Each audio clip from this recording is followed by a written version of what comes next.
кандай болбосо деле ошол саясий должностко биздин улуу урматтуу президентибиз келгенден кийин биз сый мамиле кылып мамиле кылабыз. Ким эле кыйкырып эле президентке эле каршы чыгып эле кыйкырып эле укмуш болуп жана көчөдөн айтып аткан геройлор деле сүйлөй албайт биздин ордубуз. Ал убакта бул сый урматы бар өзүнүн жолу бар да. Эгерде президент ушунчалык калыс жанакындай кыйкырып сүйлөгөн, ошол замечание кылган, эметкен, сындаган саясатчыларды колун бурап түрмөгө отургузбай, коркутуп үркүтпөсө сүйлөй тургандар көп. Ал үчүн президент калыс болуш керек.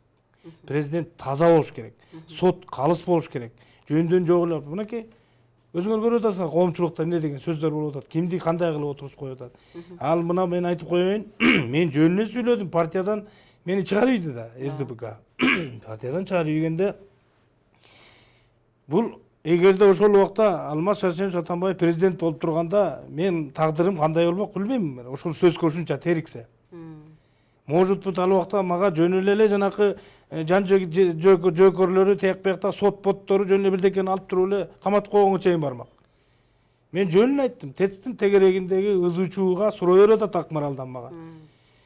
Суроо берип атат. Кожобек кандай деп ойлойсуз? Эмки ушу партия менен келесизби? Эгерде ушулардын күнөөлөрү ТЭЦтин тегерегинде урдап жегендер тастыкталып калса, сиз ушу партия менен дагы келгенге кандай оюңуз бар десе, мен айтып атам, эгерде ушул ТЭЦтин тегерегинде ызычууга СДПКнын менми деген премьер-министрлери, менми деген дөшалары катышып, кулактары чыгып ушуларды тастыкталса, анда мен келе албайм го деп атам.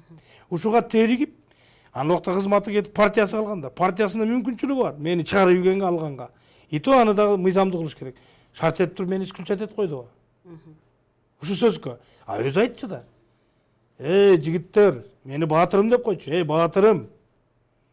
Түз сүйлөгүлө, коррупцияны коррупция деп айткыла, ууруну ууру деп айткыла. Мамлекетти көтөрүш керек деп. Биз ошентип өз сөзү менен айтып атабыз. Бүгүнкү күндө ошондой саясатчылар чимкирикке айланып калдыкпы? Чимкирик деген сөз ыплас сөздү колдонбош керек.